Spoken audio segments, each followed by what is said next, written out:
సంక్షేమ రంగం. ప్రజలకు సామాజిక సంక్షేమాన్ని అందించడమే అధికారం యొక్క ఏకైక విధి బెంజమిన్ డిస్రేలి అన్నారు. స్వర్ణాంధ్ర విజన్ 2047 లక్ష్యాలకు అనుగుణంగా మేనిఫెస్టోలో ఇచ్చిన మా హామీలను అమలు చేస్తూ బడుగు బలహీన వర్గాల సంక్షేమానికి మా ప్రభుత్వం పెద్దపీట వేస్తోంది. వృద్ధులను ఓటు బ్యాంకుగా పరిగణించకుండా వారి జీవితాలకు ఆసరా కల్పించడాన్ని మా ప్రభుత్వం ఒక సామాజిక బాధ్యతగా భావించి మన గౌరవ ముఖ్యమంత్రి గారు సామాజిక భద్రతను ఆర్థిక కోణంలో కాకుండా మానవతా దృక్పథంతో చూస్తూ లక్షల కుటుంబాలకు పెద్ద కొడుకుగా మారి 35 రూపాయలతో ప్రారంభమైన పింఛన్ను ఎన్టీఆర్ భరోసా పింఛన్ల పేరుతో ఇప్పుడు 4,000 రూపాయలకు పెంచడం జరిగింది. దేశంలోనే అత్యధిక సామాజిక భద్రతా పెన్షన్లు ఇస్తున్న రాష్ట్రం మన రాష్ట్రమే. మేనిఫెస్టోలో ఇచ్చిన హామీ మేరకు ఎన్టీఆర్ భరోసా పథకంలో భాగంగా మా ప్రభుత్వం పెన్షన్లను వివిధ విభాగాలలో 4,000 రూపాయల నుండి 15,000 రూపాయల వరకు లబ్ధిదారులకు అందిస్తూ నిజమైన సంక్షేమానికి ఆదర్శంగా నిలుస్తోంది. షెడ్యూల్ కులాలు మరియు తెగల విద్యార్థులకు విద్యా సామాజిక భద్రత మరియు ఆర్థిక సాధికారతలపై మా ప్రభుత్వం దృష్టి సారించి వారి కోసం ప్రీ మెట్రిక్ పోస్ట్ మెట్రిక్ ఉపకార వేతనాలను అందిస్తోంది. మా ప్రభుత్వం మొత్తం 27.39 లక్షల మంది షెడ్యూల్ తెగల సామాజిక ఆర్థిక అభివృద్ధికి కట్టుబడి ఉంది. దీనిలో 4.93 లక్షల మంది బలహీన గిరిజనులకు మా ప్రభుత్వం ఐటీడీఏ ప్రాంతంలోని గిరిజనుల విద్య, వైద్యం, మౌలిక సదుపాయాలు, జీవనోపాధి, నైపుణ్యాభివృద్ధి, స్వయం ఉపాధి వంటి వివిధ రంగాలలో సంక్షేమం మరియు అభివృద్ధి కార్యక్రమాలను అమలు చేయడం ద్వారా వారి ఉన్నతికి దోహదపడుతోంది. ఇమాంలు, మౌజన్లు గౌరవ వేతనంగా ఇవ్వవలసిన 90 కోట్ల రూపాయలను 1 సంవత్సరం పాటు గత ప్రభుత్వం చెల్లించలేదు. మా ప్రభుత్వం వచ్చిన తర్వాత వారికి గౌరవ వేతనాన్ని 15,000 రూపాయల చొప్పున చెల్లించాం. నిర్వీర్యమైన వక్ఫ్ బోర్డుని పునరుద్ధరించాం. మద్యం లైసెన్సుల్లో 10% కల్లు గీత కార్మికులకు కేటాయించడం జరిగింది. ధూపదీప నైవేద్యాలకు 10,000 మరియు అర్చకులకు కనీస గౌరవ వేతనాన్ని 15,000కు పెంచాం.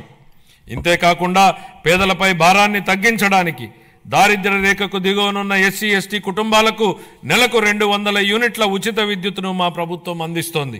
అలాగే దారిద్ర్య రేఖకు దిగువన ఉన్న వెనుకబడిన తరగతులకు చెందిన చేనేత అన్నలకు, నాయి బ్రాహ్మణుల సెలూన్లకు ఉచితంగా విద్యుత్తును అందిస్తున్నాం. చేతి వృత్తులు, హస్త కళాకారులు, ఇతర సాంప్రదాయ వృత్తుల వారికి గతంలో అండగా నిలిచిన ఆదరణ పథకాన్ని పునఃప్రారంభిస్తున్నాం.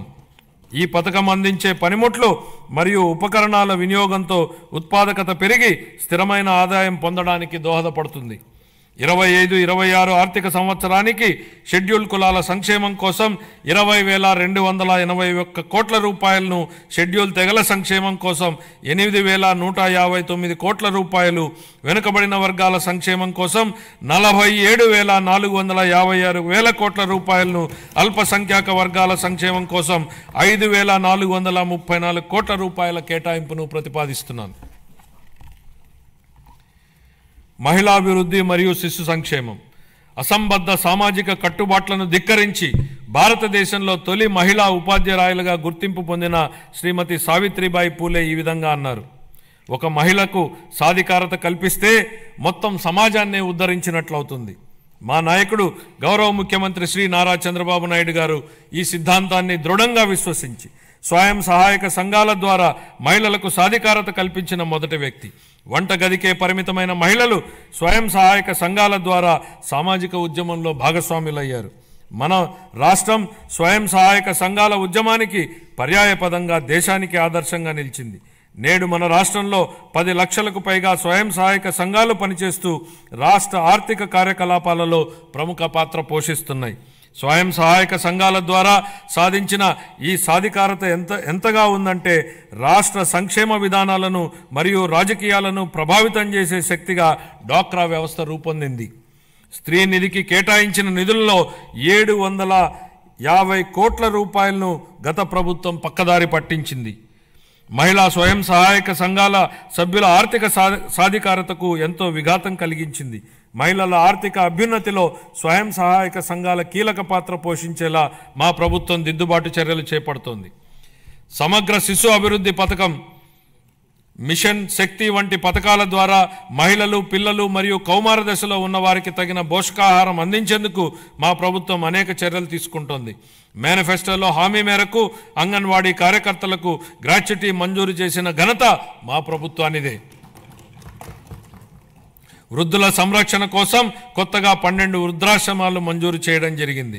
25-26 ఆర్థిక సంవత్సరానికి గాను మహిళలు, పిల్లలు, దివ్యాంగులు మరియు వృద్ధుల సంక్షేమ శాఖకు 4,332 కోట్ల రూపాయల కేటాయింపును ప్రతిపాదిస్తున్నాను.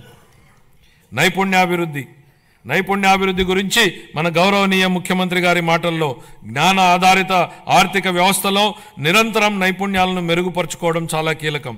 కాలానుగుణంగా మారుతున్న పరిశ్రమల యొక్క అవసరాలను తీర్చడానికి నైపుణ్యం కలిగిన మానవ వనరులు చాలా ముఖ్యం. మా ప్రభుత్వం శ్రామిక జనాభా నైపుణ్యాలను అంచనా వేసి అభివృద్ధి చెందుతున్న పరిశ్రమల అవసరాలకు అనుగుణంగా వారిని తయారు చేసే దిశగా నైపుణ్య గణన జరుపుతోంది. స్థానిక పరిశ్రమల డిమాండ్ను తీర్చడానికి నిరుద్యోగ యువతకు మరియు కళాశాల డ్రాపౌట్లకు శిక్షణ ఇచ్చేందుకు 83 పారిశ్రామిక శిక్షణ సంస్థలలో నైపుణ్య కేంద్రాలను ఏర్పాటు చేయడం జరిగింది. ప్రధానమంత్రి జన్ వికాస్ కార్యక్రమం కింద అల్పసంఖ్యాక వర్గాల వారి కోసం ప్రత్యేకంగా 4 కొత్త పారిశ్రామిక శిక్షణ సంస్థలను ఏర్పాటు చేయడానికి ఇప్పటికే ప్రతిపాదనలు చేయడం జరిగింది. 25-26 ఆర్థిక సంవత్సరానికి నైపుణ్యాభివృద్ధి మరియు శిక్షణా శాఖకు 1,228 కోట్ల రూపాయల కేటాయింపును ప్రతిపాదిస్తున్నాను. సుమన్ టీవీలో మీ పర్సనల్ అండ్ బిజినెస్ ప్రమోషన్స్ కోసం కింది నెంబర్కి కాంటాక్ట్ చేయండి.